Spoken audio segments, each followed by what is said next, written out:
Uma mensagem urgente para quem tem pressa, o Evangelho em 3 minutos. Conheça melhor quem é Jesus e o que ele fez por você nestes comentários de Mário Persona sobre o Evangelho de Mateus, em mensagens que você lê em apenas 3 minutos. Adquira agora sua cópia com frete gratuito para assinantes Prime Video. O link está na descrição do vídeo. Clique agora e garanta seu exemplar. Filipenses, capítulo 1, versículo 1, diz assim: Paulo e Timóteo, servos de Cristo, a todos os santos em Cristo Jesus, que estão em Filipos, com os bispos e diáconos, graça a vós e paz da parte de Deus, nosso Pai, e da do Senhor Jesus Cristo.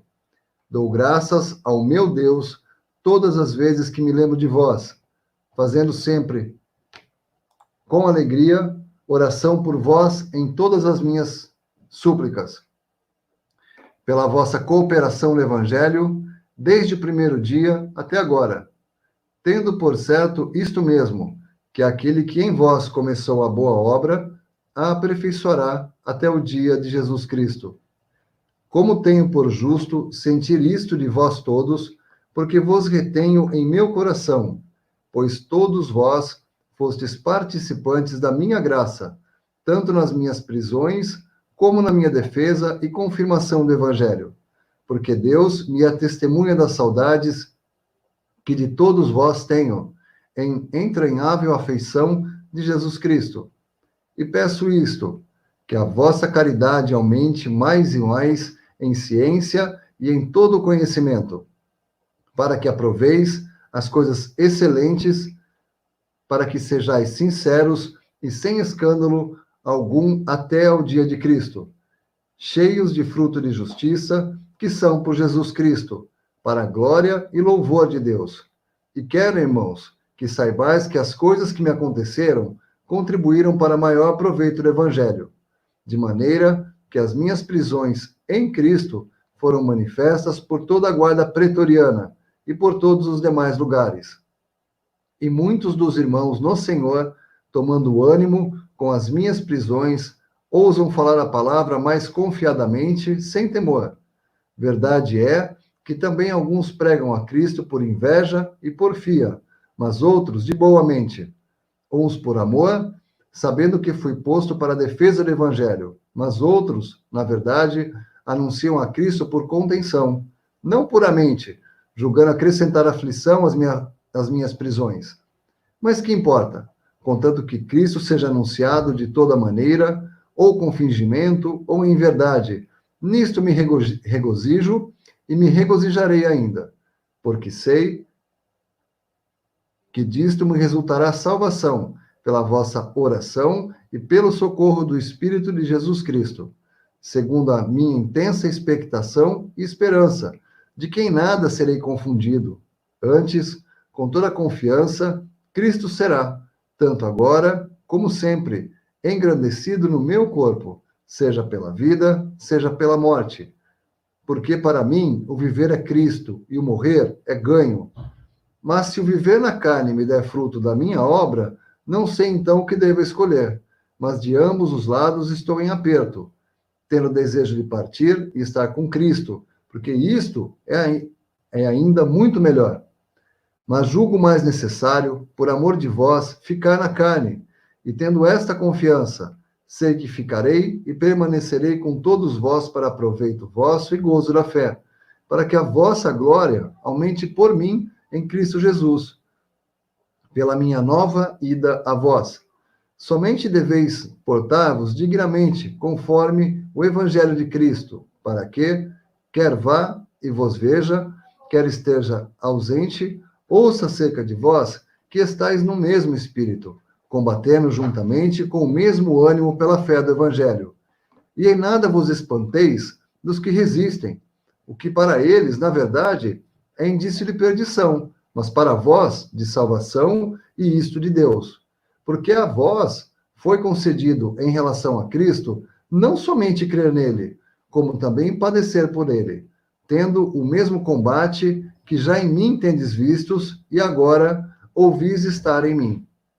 Uma coisa que chama atenção aqui na saudação de Paulo é quem ele coloca primeiro, né? Ele, no versículo 1, ele fala: Paulo e Timóteo, servos de Jesus Cristo.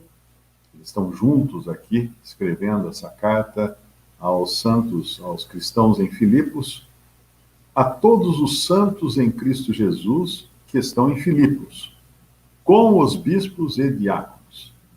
Graça e paz, graça a vós e paz da parte de Deus nosso Pai e da do Senhor Jesus Cristo.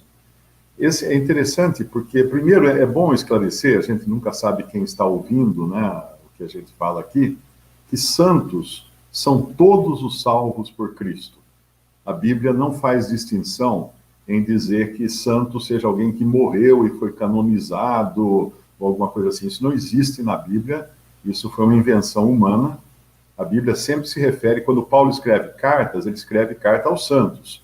E não existe entrega do correio para o pós-vida, né, na morte. Ele não teria como mandar uma carta para aqueles que já tinham morrido, porque ele está escrevendo para pessoas vivas, aos santos que estavam em Filipos, uma cidade ali da... É Grécia ou é Macedônia? Eu não lembro agora. De qualquer maneira, ele coloca os santos antes dos bispos e diáconos. Isso tem um significado, porque, na realidade, os bispos e diáconos, eles estavam ali em Filipos para servir aos santos. Não era o contrário. Não eram os santos que estavam ali para servir bispos e diáconos. O que nós encontramos na cristandade é uma ordem inversa, né? Os cristãos, muitas vezes, existem para servir os seus líderes, mas não aqui. Aqui nós encontramos essa ordem. E outra coisa importante nessa ordem é que quem eram bispos, quem eram diáconos? Em outras passagens da Bíblia, nós encontramos que bispos eram também chamados de anciãos e eram também chamados de presbíteros. Os três termos se referem ao mesmo tipo de pessoa, a uma mesma função.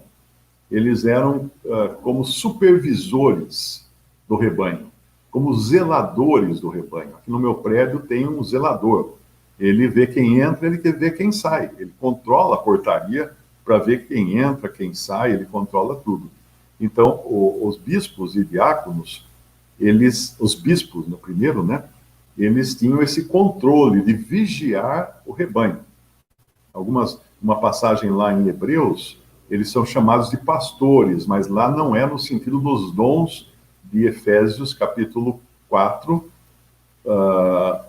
que fala de pastores como aqueles que são dons, né, em Efésios 4. Mas aqui, então, eles são chamados bispos e diáconos. Os bispos serviam de supervisores do rebanho, e os diáconos, aqueles que cuidavam das necessidades físicas do rebanho. Os bispos cuidando das necessidades espirituais e de vigilância do rebanho, e os diáconos cuidando das necessidades de alimento e outras necessidades físicas do rebanho. Hoje não existem bispos instituídos. Nós encontramos quando Paulo se despede de Éfeso, né, dos anciãos, dos bispos de Éfeso, ele se despede deles e ele diz que entregava agora eles ao Senhor, a palavra, a Deus e a sua palavra, dando a entender assim que depois da partida dele, eles não tinham mais como recorrer a ele, não teria mais um sucessor de Paulo, tipo um superapóstolo, ou um sucessor de Pedro, ou um sucessor de Tiago, ou de quem fosse. Não haveria sucessores para os apóstolos. Os apóstolos foram responsáveis pela colocação na base dos fundamentos da doutrina cristã, dos fundamentos da casa de Deus. Os que vêm depois são todos pedras de parede, né? Todos iguais. Mas, então, tem essa distinção que é feita para bispos cuidando das necessidades espirituais do rebanho e diáconos cuidando das necessidades materiais do rebanho. Mas colocando aqui, em primeiro lugar, na sua carta, os santos, os irmãos, que eram servidos por esses bispos e esses diáconos. Uma mensagem urgente para quem tem pressa, o Evangelho em 3 minutos. Conheça melhor quem é Jesus e o que ele fez por você nestes comentários de Mário Persona sobre o Evangelho de Mateus, em mensagens que você lê em apenas 3 minutos. Adquira agora sua cópia com frete gratuito para assinantes Prime Video. O link está na descrição do vídeo. Clique agora e garanta seu exemplar.